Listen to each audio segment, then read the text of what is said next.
Hi, I'm Roni. And I'm Gadi Bialik, and our third colleague and the head of the research lab, Professor Yuval Dror, couldn't be with us today. So we are pleased with the opportunity given to us by BERA to hold the symposium despite COVID-19.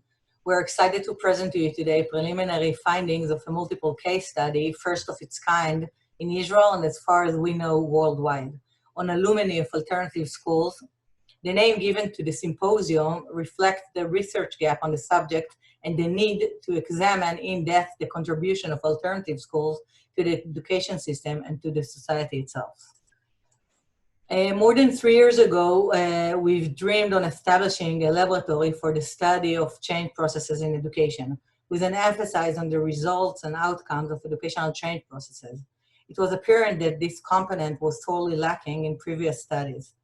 As part of a master's degree in education policy with a specialization in progressivism in education, the idea began to take shape. In the last 3 years, we have carried out more than 15 different studies in the field of results and outcomes of educational change processes, with the help of students who are educators themselves who led different change processes in the field of education. We have set ourselves the goal of creating research relevant to the educational field and policymakers, research that stems not only from a research gap, but also from a gap in policy discourse and applied education discourse. Already at this initial stage, we seek to unify the language of educational uniqueness, because the research literature in this field, as well as the application in different countries, is given various names and nicknames such as specialized schools, experimental, charters, magnets, academies, innovative, and so on. We declare that the use that will be made throughout the symposium is alternative schools, mostly rooted in historical, philosophical, educational alternative endeavors, and fueled in many Western countries as well as in Israel by the neoliberal agenda and the quasi-market parental choice mechanisms in its midst. It is one trajectory aiming at creating alternative public education solutions to the ongoing public educational global crisis. Most alternative schools have grown on the basis of a declared ideology, such as the Waldorf schools, and others wish to represent in their pedagogy specific cultural characterizations. Hundreds of alternative schools were established in Israel since the early 1980s, and they will be the focus of our symposium. The phenomenon of alternative schools is not unique to Israel. However, we seek to briefly present its historical, political, and social roots. This presentation is made at the beginning of the symposium in order to form the basis for the 4 case studies that will be heard later on.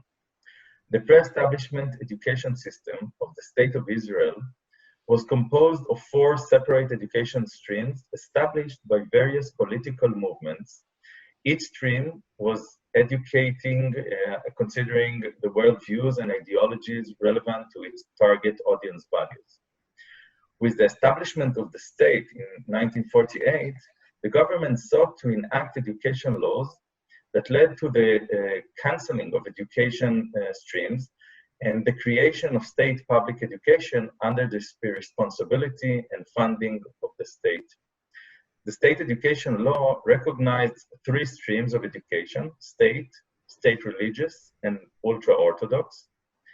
The state education law and its recognition of the 3 streams of education allows the state education law, allows the space for diversity of education at the content level, meaning that parents can choose the stream of school to which they will want to send their children. In effect, the law prevailed toward the central public and statehood, but left the choice, the decentralization, and actual existence of educational uniqueness as an option that will be used later on. Against the background of what has been said before, it can be understood that the legal infrastructure in the State of Israel has enabled the growth of alternative schools But not only that. Processes of polarization and division that took place in Israeli society in the 1970s led to dissatisfaction of large section of the Israeli public with the relevance of the public education system to different sectorial needs and characterizations, as well as with its low academic achievements. Also, in recent decades, the educational discourse in Israel has been increasingly influenced by the neoliberal ideology that promotes instrumental values of competition, economic efficiency, and choice, and hence create the abolition of regulation and the path toward privatization. In that spirit, the public education system suffered from large cuts in the budget. In practice, this means the expansion of the field of decentralization and autonomy in Israel, and the entry of private and semi-private individuals and parents into public education. Parents who belong to the state public education, especially the upper middle class parents, made various complaints, some of them contradictory, against the nature of the public education system. These complaints were rapidly translated into parental active entrepreneurship, establishing new, unique, and alternative schools. So this study is based on a concept of alumni studies. Alumni studies were born in institutions of higher education, and they're usually conducted using a quantitative research method. Fewer the alumni studies conducted on schools graduates, much less studies on alternative school graduates. The goal is to understand the impact of the school over time and to identify the imprints it leaves on its students. Qualitative alumni studies bring the voice of graduates in a way that allows for the assessment, demonstration, and documentation of the educational impact on them. According to Klaus, understanding how graduates see the impact of what happened in school on the continuation of their lives can provide a significant measure of educational institution success. In the age of COVID-19 and the worldwide education pathfinding wave, it generated or accelerated many alternative schooling agenda and many alternative pedagogies are re-examined or re-debated in order to help educators to cope with current educational challenges. On this background, it is even more important to provide policymakers and educators data regarding alternative schools' goals and practices, actual long-term impact. In each of the presentation, we will address the specific research gap relevant to the type of alternative school. In general, and regarding the research main gap, little empirical data globally and almost no data in the Israeli context, supporting the assumption that alternative school goals and practice have a unique value and a distant impact on graduate on these schools. Also, we know little about the actual quality and impact of alternative school, and as Klaus claims, it is unknown how well they achieve their goals in relation to the desired alumni character they aim at. Alumni study focusing on unique education programs are few, and as Flynn argues, more extensive research is needed on the subject. The research approach is qualitative in light of the research objective that strive to bring the retrospective perception of the graduate of alternative schools.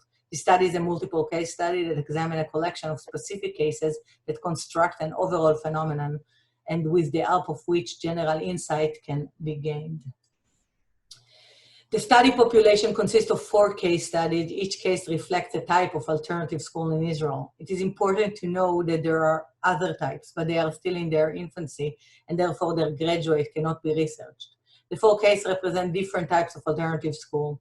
2 of them represent alternative school based on an orderly ideology, and the other 2 represent segments of the Israeli population and are therefore unique to Israel.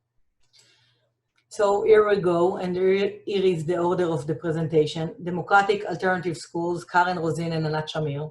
Anthroposophical Alternative School, Michal Tfilin. Secular Religious Jewish Pluralistic Alternative Schools, Noav Oren and Ran Aluf. Jewish Arab Pluralistic Alternative Schools, Ilai Tzachor. Enjoy. Hello, my name is Anat Shamir. With me is Karen, and we will be presenting to you our research on alternative democratic schools and specifically the way alumni perceive self-actualization and social involvement. I have always been drawn to progressive education And as an educator myself, I always try to find practices that are in line with my ideology. And that's how I reached this research. I chose to concentrate on democratic education in order to widen both my knowledge of and my contribution to education to pay it forward in the field of public education. The historical roots of democratic education spring from humanistic and progressive educational sources and put the human in the center. The fathers of democratic education are Plato, the 5th century BC Greek philosopher, and John Dewey, a 20th century American philosopher. It is Dewey who became the harbinger of the first progressive wave in the early 20th century. Scientific and nationalistic themes join these modernistic and progressive leanings, foreshadowing the relationship change between the state and the citizen. Rousseau and Pestalozzi were among the originators of democratic movement, and Dewey was influenced by their ideas when he established the first democratic school in Chicago. They were also an influence during establishment of the open school in Summerhill by Neal.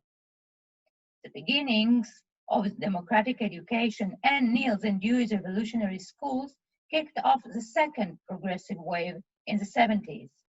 It is during this wave that Sudbury Valley School was established.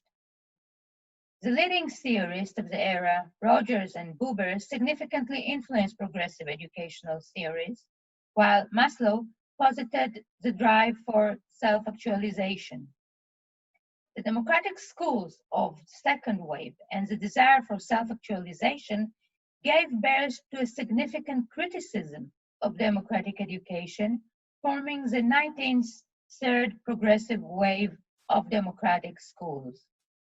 These schools were established in the shadow of globalization and neoliberalism and under the influence of Freire. They are responsible for modern democratic schools of today. It is from these roots that Israeli democratic education springs. The waves of progressive education have also affected Israel, but always in some sort of a delay. If the first wave was affecting the world in the early 1920s, it reached Israel by the late 1920s. The most predominant example of progressive education in the first wave was the kibbutz education. In the second wave, it was open or radical schools, and by the third wave, the democratic school in Hadera was founded. In addition to the progressive waves, Israel also had unique elements that led to the growth of progressive and democratic alternative schools in the country. Progressive education was not unheard of in Israel. It started in the late 19th century and early 20th century. Modern education of the first and second Aliyah wanted to create a new Jew in line with Zionist ideals. Besides that, the founding fathers of the kibbutz education spread word about the ideas of progressive education around the country. And the social education movement, or employee education movement, used progressive practices in their communal schools. The kibbutz education in and of itself was a progressive education similar in many ways to democratic education, and it was one of the sources that Yaakov Hecht drew from when he founded the first democratic school in Israel. After democratic schools started to appear, there was a lot of support for groups of parents wanting to establish new democratic schools. The Democratic Institute and Yaakov Hecht himself both gave a lot of support to those groups.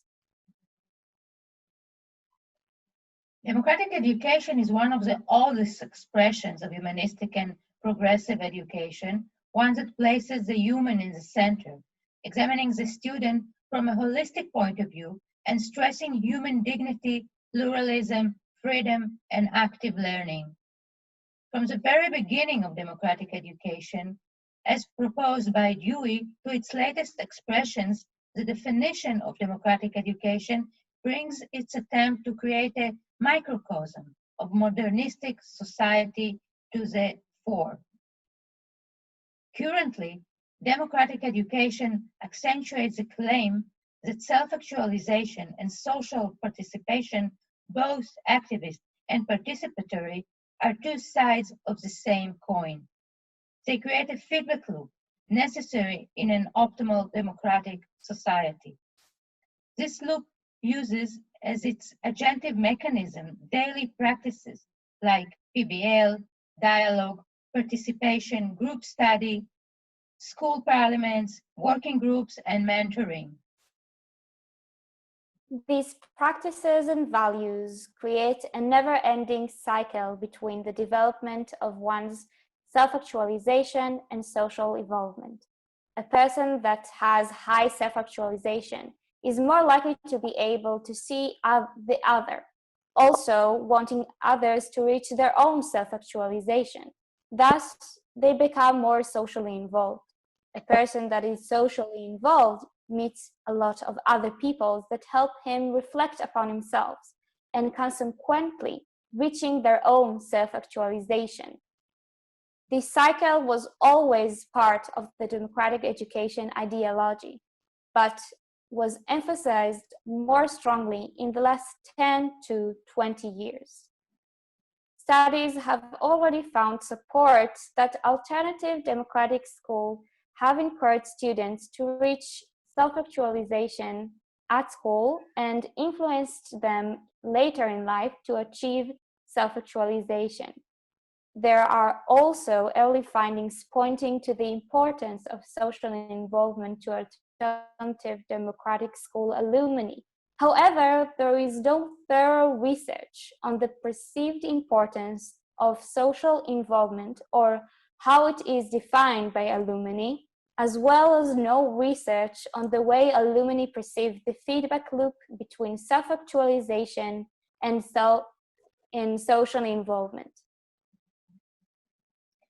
Therefore, it is the goal of this research to evaluate the magnitude of self-actualization and social involvement as being attained by alumni of Israeli democratic schools through viewing the retrospective points of view and the school's place in forming these views. The methodology we use is a qualitative research and collective case study. We are examining 5 well-established Israeli schools, targeting 25 alumni ages 20 to 27 and 25 alumni ages 28 to 35. We handle half-structured interviews as well as demographic and opinion-held questionnaires. Among our early findings are the social involvement process and the social involvement and the self-actualization cycle. The social involvement process, by our understanding, emerges from the portrayed alumni point of view. This process begins with seeing a variety of options as an experience of daily life. This leads one to see oneself being surrounded by choices.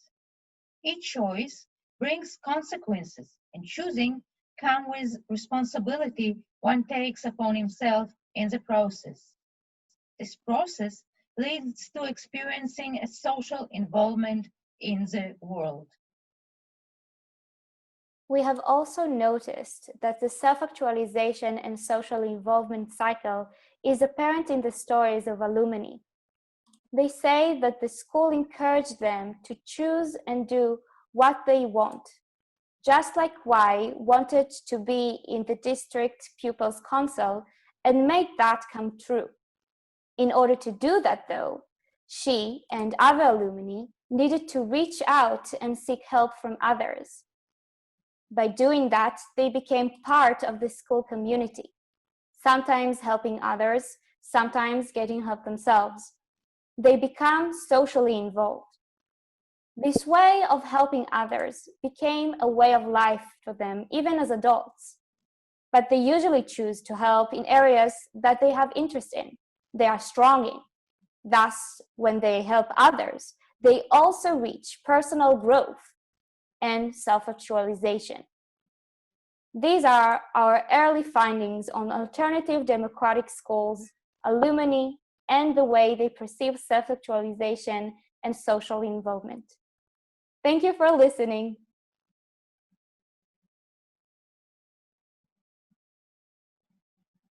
End the recording.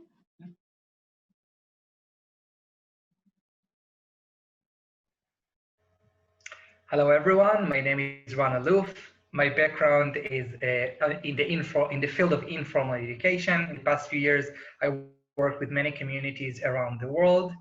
My connection to our research is mostly because my passion to work with groups, diversity groups that getting together people from different backgrounds.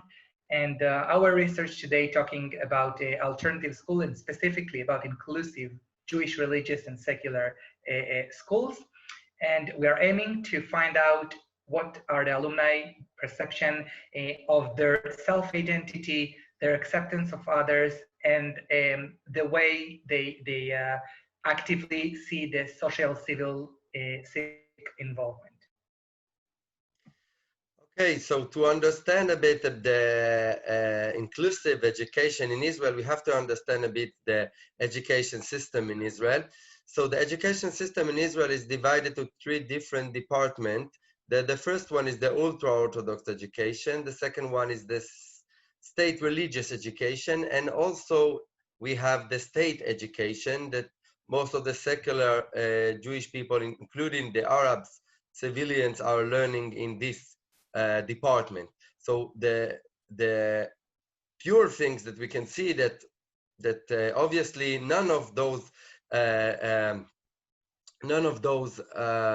departments are not seeing each other and dealing with each other. Every one of them have his own base, and the students that learning in every one of those departments are not seeing and learning the population of the others. So the alternative schools, start in the 70s, decided that they want to challenge the separation and to create alternative schools that will start to combine the population that not learning and seeing each other together. So the first one, we have the pluralist religious education, that they decided to bring different kind of Jewish beliefs to learn together. The second one is the inclusive Jewish schools, that they taking secular and religious Jews that learn together. And the third one is the bilingual schools, that they are try to combine the Arabs and the Jews to learn together. So all of those 3 start to challenging the systems and to create new schools that will combining different population together. So during our research, one of the things we explored is the global influences that influence especially Israel alternative schools, and specifically now the religious and secular one. And I'm gonna focus on the 2 main of them, not the progressive education, which is important, and the humanistic education.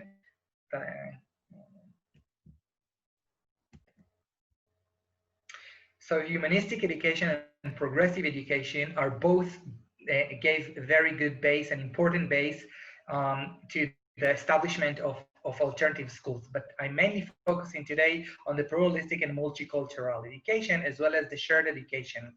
So the shared education is a term that's been used in the Northern Ireland when they saw a challenge comes from the dividing between 2 groups, the Catholic as well as the Protestant groups. In order to give an answer to those conflicts between these 2 divided groups, the education system wanted to give an opportunity and combine them and give them a way to learn with each other and to get to know each other better in order to solve these conflicts. On the other side, we can see pluralistic and multicultural education that comes a lot in places such as the US and Canada that have a lot of immigrants and a lot of different cultures that trying to live together in a shared life in a different way. And it was really important to bring this to the education in order to give them the right skills and direction in order to share life together. So back to the Israeli case, so the inclusive Jewish religious and secular start to development and influence from the 70s. If you want to look after their growing, so we can see it in 4 different ways. The first wave started in the 70s, and it's been established by groups of parents that decided that the education system of Israel not fit to their beliefs and wishes. And so they asked from the government to create a new schools, pluralistic ones.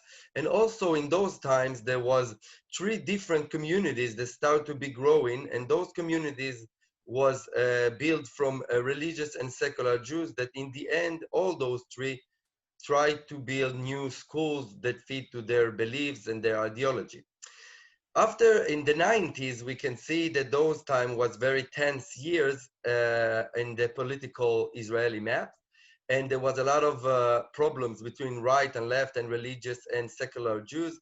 So in those times also start to be built some new schools and also new organization that they try to handle the conflict and build a good dialogue between those groups. In 2000, we have the waves that talking about big organizations that start to take responsibility about those schools and help them to grow, and also help 2 communities that have been built from religious and secular Jews to grow. And after that, in 2008, the government decided that she wants to recognize those schools as a part of the normative systems of the education, of the Israeli educations. And in 2010, the last wave was one of the biggest wave that started to grow and increase all the numbers of the schools and the communities in the Israeli societies. If we want to see it by numbers, the growing from wave to wave, we can see that in the 90s, in the 70s, we have just 3, but in 2020, we have more than 70 schools, kindergarten, high schools, all over Israel. So as been said before, after 2008, the integrated education become a law in Israel and get a status as a officially kind of school in Israel. The schools, the inclusive religious secular schools, mainly focused in their characters, what's unique about them. And the first one was the diverse population. They brought together both religious and secular students from different backgrounds.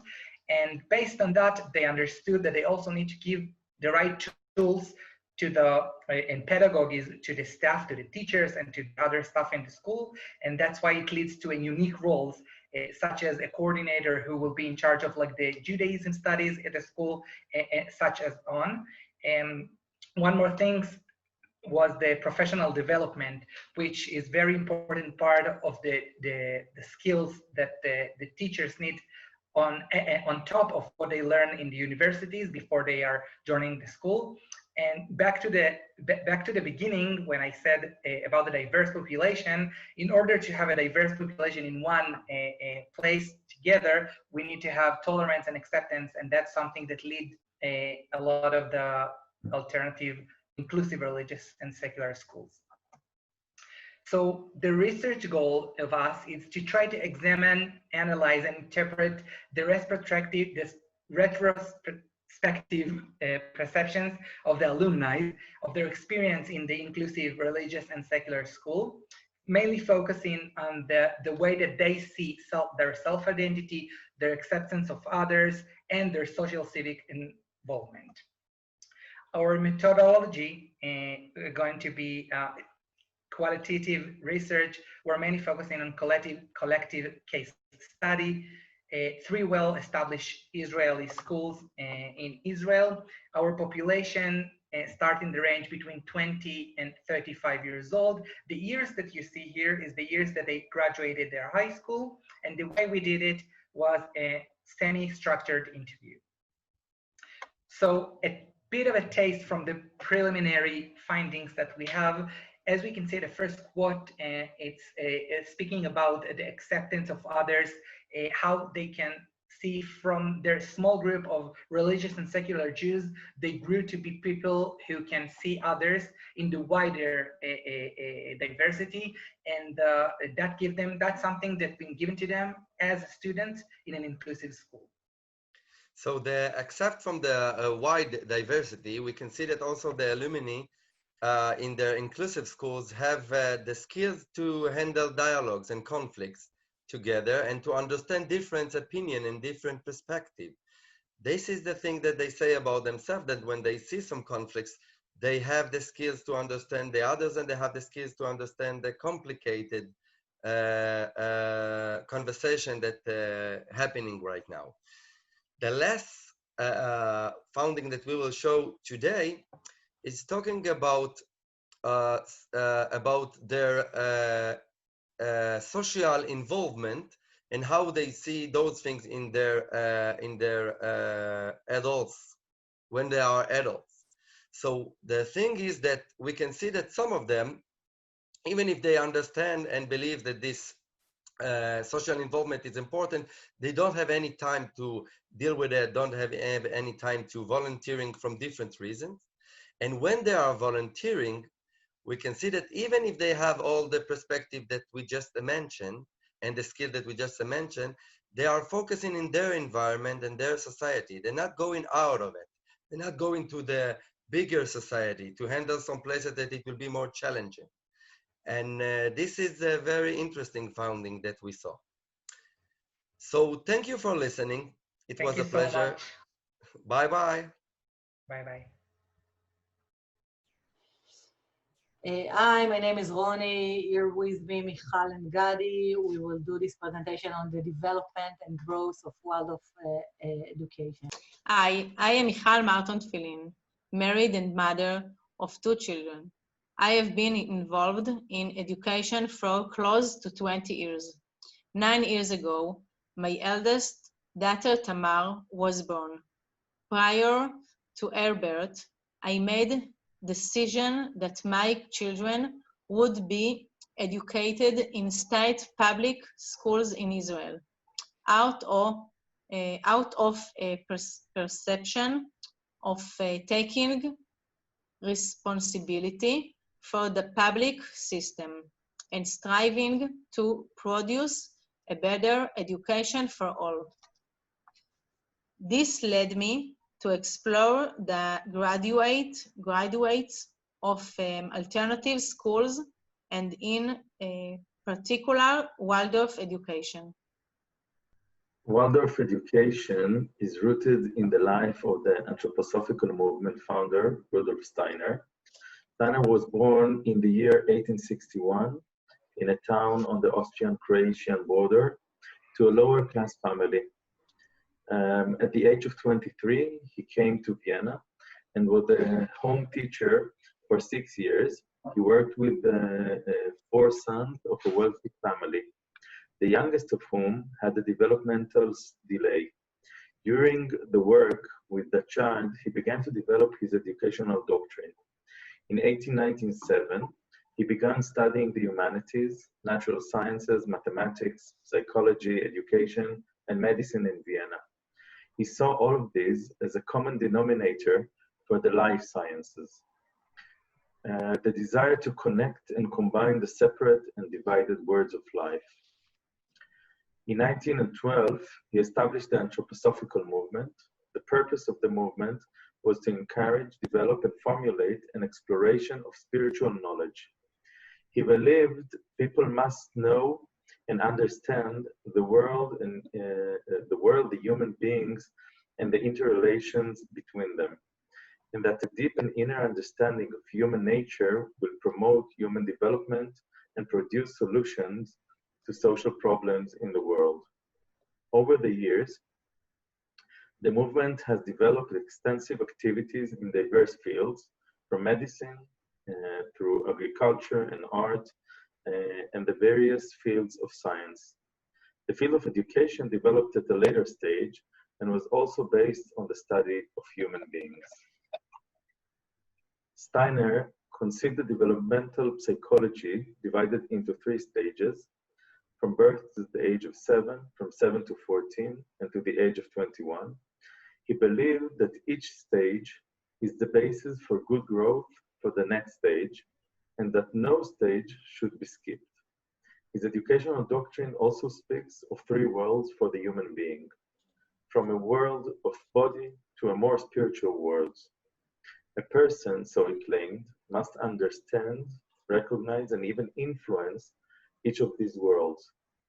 As the person reaches a sublime place, he will be able to control the physical body that merges with the realm of life, and thus control even his blood system, his pulse, and so on. The field of education developed at a late stage. It first applied only in the year 1919. The purpose of education, as Steiner defined it. Our supreme aspiration is to develop free human beings who can, within themselves, give direction and meaning to their lives. As part of his lecture campaign, he met Emil Mollet, manager of a cigarette factory, Waldorf Astoria. Together, they identify an opportunity and established the first school for the children of the workers in the factory.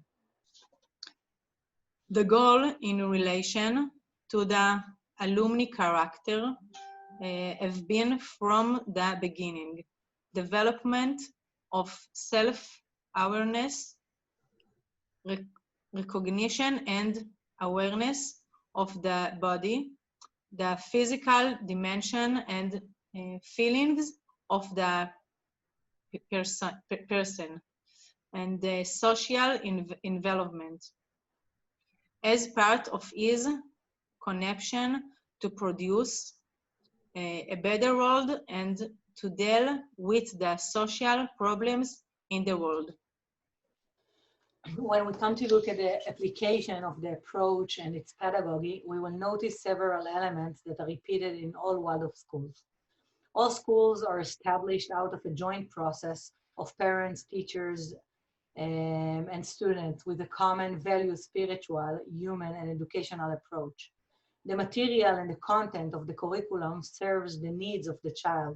The child is the center of the process and not socialization processes aimed at ensuring the continued existence of society or the regime. Third, the physical environment is made of natural materials. The simplicity of the game allows the child to play the game as he wishes and according to his imagination and inner world. 4, learning of subject clusters, the so-called learning methods in periods. 5, the homeroom teachers educate the same class for 8 years. 6, there are no selections processes for students. There is no assessment, but personal assessment according to a child personal abilities. 7, the art fields are central. Waldorf education was first implemented as stated in year 1919, but very quickly a comprehensive and in-depth educational pedagogy develops, and schools and kindergartens are rapidly established, first throughout Europe and later throughout the world. Today, Waldorf education takes place in 61 countries. In Israel, Waldorf education grew in the field of special needs in the 60s. In the year 1989, the first school was established in Arduf. Immediately afterward in Jerusalem and Tivon. Today there are 26 elementary schools, 8 high schools, and hundreds of kindergartens, all under one roof, the Waldorf education form in Israel.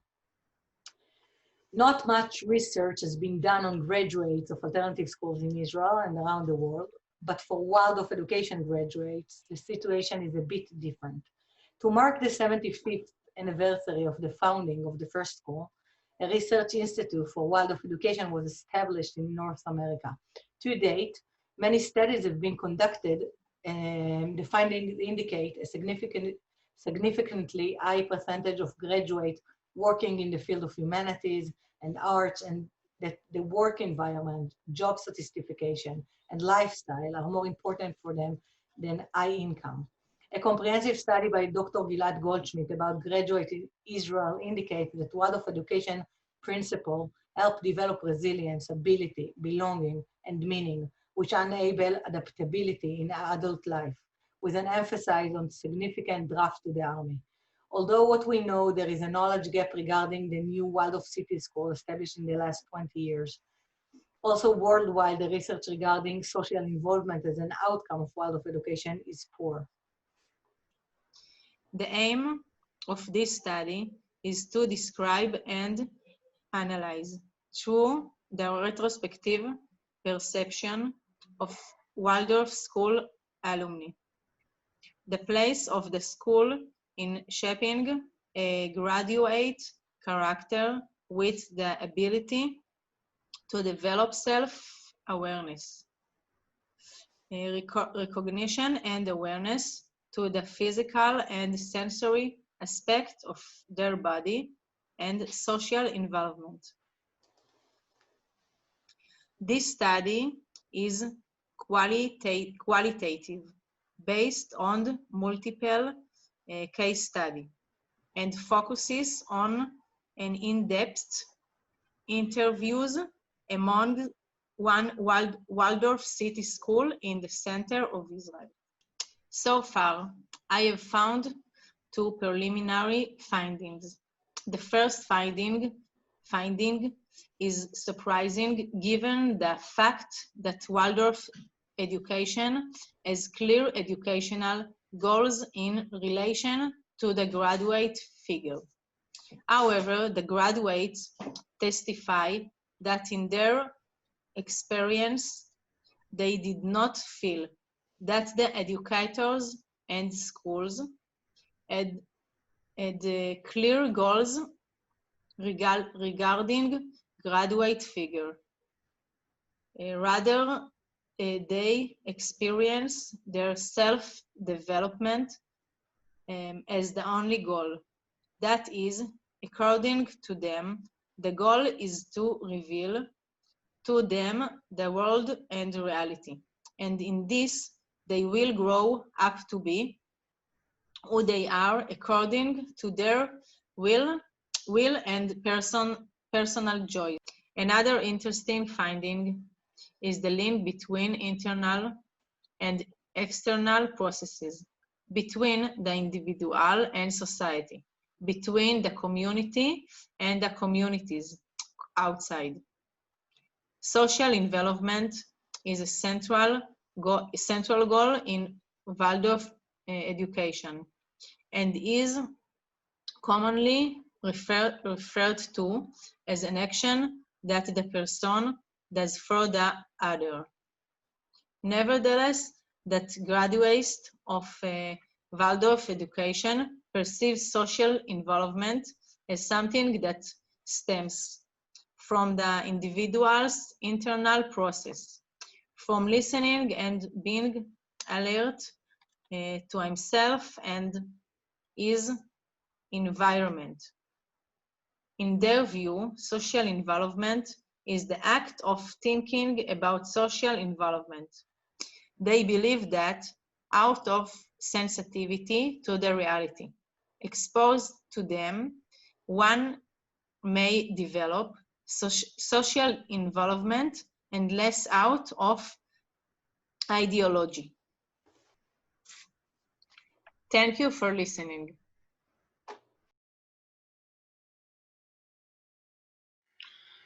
Hello, my name is Elai Tzachor, and I'll be presenting you our research on bilingual alternative schools, the role of bilingual schools in the formation of self-identity, acceptance of others, and civic involvement among their alumni. We are three colleagues in this research that divided the sample population. Noga Shefer Shamir is sampling the East Jerusalem Palestinians. Amit Barnea is sampling Jews, and I'm Eli Tzachor, Israeli Arabs, Palestinians. The bilingual school draws its ideology from parallel proceedings that have occurred over the years. The open progressive school of Jewry from the early 40s, which put the child in the center of education.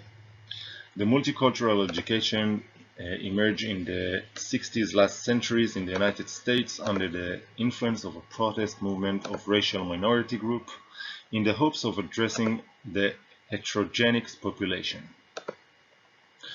The inclusive education seeks to reorganize the school in a way that will ensure all students equal access to the variety of opportunities offered, including students belonging to ethnic and linguistic minorities, with disabilities, or with the learning difficulties. Those three parallel education processes gave fruit for the introduction of three other alternative schools. The bilingual schools of the USA in the 60s, in response to the gap of immigrant children, the bilingual school emerged over there. Peace education of the peace schools is a diverse field that seeks to use education to end the cycles of violence.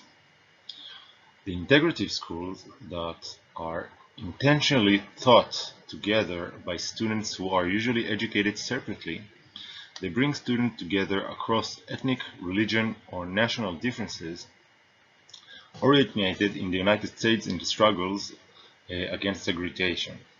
To understand why the bilingual schools of Israel are unique, we need to understand the reason and why it was established.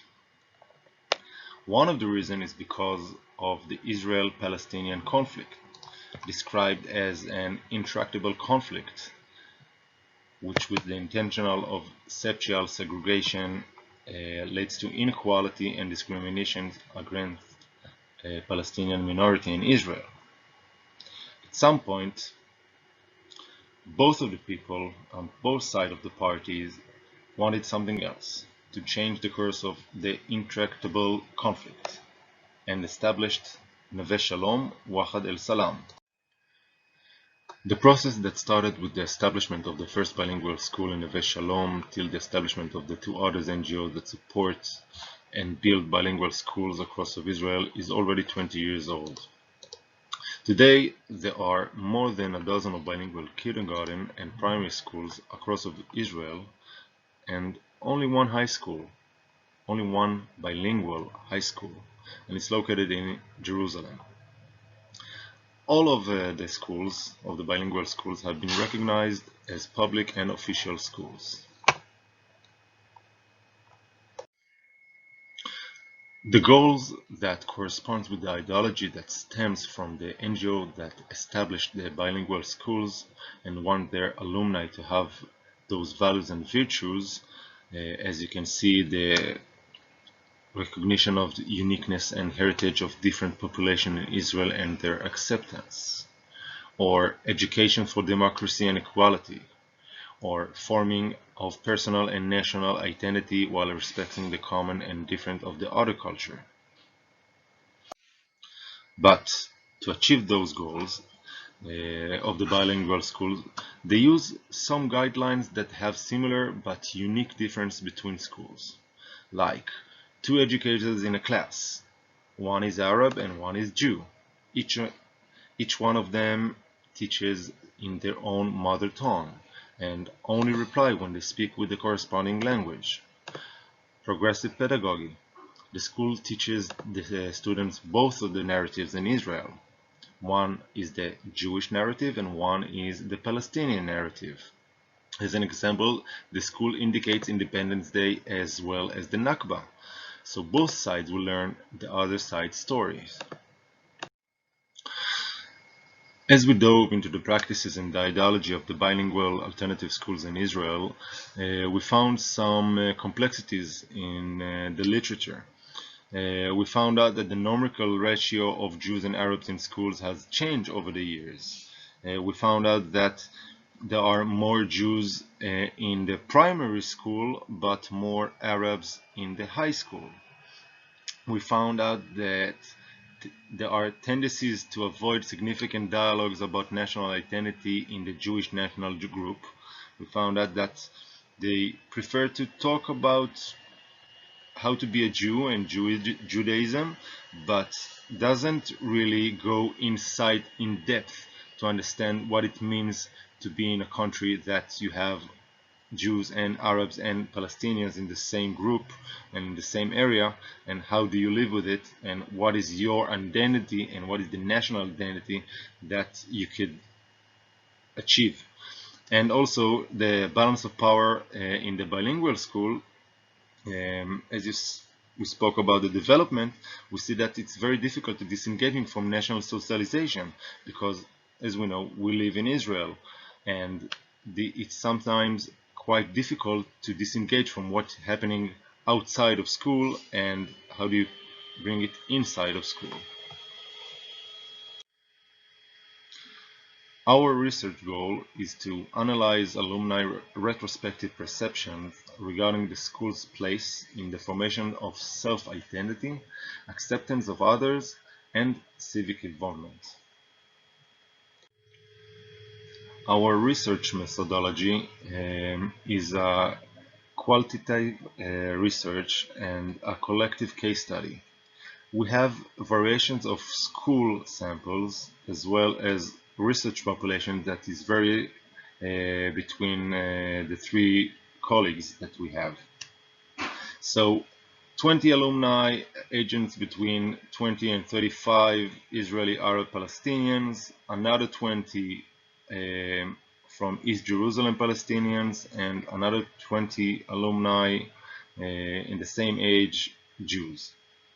We're doing half-structured interviews and a demographic and opinion held questionnaire, as well as comparative friend. As for our early findings, and those findings are regarding only the Israeli Arab Palestinian sample population, we found out there is a complex identity as a blurred anchor. We found out that the perceptions of accepting others, Jews, is high but low realization outside of the bilingual school environment. And also we found out that civic involvement is obvious, but also we found out that there is low faith in efficacy of civic involvement. Our early findings in civic involvement is obvious, followed by a low faith in efficacy of civic involvement. It's quite interesting actually, because the bilingual school does promote civic involvement even within the walls of the schools and even outside in the community, as they try to do some civic involvement by helping or by attracting people that they can coexist with, or to help the community with things that they need in order to raise the civic involvement and the importance of it. And almost all of the interviews that we ask about the civic involvement, they know and they understand how much importance they have in it and what you can do with it. But when we ask them about what did they do, we found some interesting things, like one of the alumni said that I really try to be as involved as possible, and I noticed that I do not always go for the things that leftists, that the left wing of Israel do of the coexistence of peace. I always go to those of the Palestinian side, because I feel like even though I do not want to choose this side, it is the only side I have, because I feel that the side of the lefties and the side of that transmits peace and unity is a bit lost, and people do not look like it. And this kind of thing that we saw more than once in the alumni interview, we also found out that some of the interviews said that, yeah, we understand what is civic involvement and we know it's very, very obvious and it's very, very important, but they said that I do not feel I am doing anything and I do not express my opinion, even less that they are going to, let's say, NGOs alumni meetings of the bilingual alternative schools, and even there you can see a vast majority of Arabs and Palestinians and quite a minority of Jews that comes, even though that this is the NGO alumni meeting of the bilingual alternative school of Israel that promotes coexistence, civic involvement, and many other things.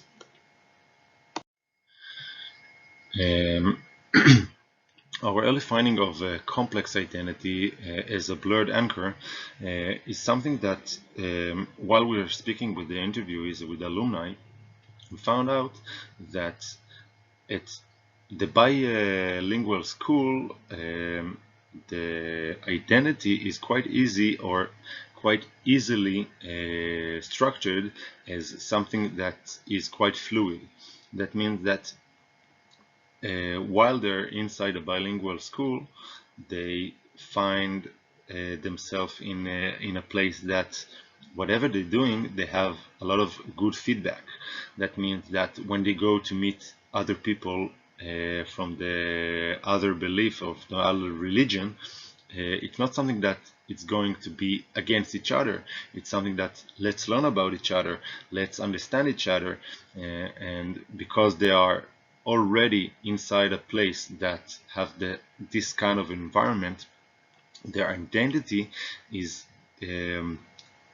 provided by all the things that it needs to grow. But as they go outside and you try to ask them who they are, you find out that they know who they are, but they don't have any anchor that holds them in one place. As one of the alumni said, Muslim Arab, that's how I was born that way. I do not know how much of it's me. And you can see it in a lot of alumni answers, like, I define myself as Palestinians. And after that, in the same sentence, you can see that I live a bit like Israelis. So this is something that's not really easy for me to say, that they can see that they have more than one identity, even if it's only Palestinian, or is it only Arab, or is it a civilian in a Jewish or Israeli country. And you can see them when you ask them about the politics or anything that involves in your identity. It's like going 2 steps forward, 1 step backward to see if they're going in the right direction. And this is the complex identity that we found out that they need to find some kind of an anchor to understand more about what kind of beliefs and structure the bilingual alternative school provided them during their education time. Our last early finding was the perception of accepting others, Jews, is high, but have a low realization outside of the bilingual school environment, because the environment in the bilingual alternative schools in Israel nurtures and promotes understanding each other narrative and to coexist with each other. That means that in this environment they make new friends, they make a new family of sorts, because also the teachers, the 2 teachers, one of the Jews and one of the Arab, are always together, and the students see this all the time. It provides some kind of a moral motivation that coexistence can exist in this kind of a community. But as they go outside of this community, outside of this environment, they can find people that doesn't have the same moral code or moral virtues that the bilingual school gave them or provided them. So when they go outside to, let's say, a college, university, or outside the program, and they find their own ethnic group, and they found Jews, and when they're trying to meet each other, sometimes it can bring out some clashes. Like one of the example of the alumni that she went to university after high school, and when she sat next to a Jew, her ethnic group shunned her for some reasons.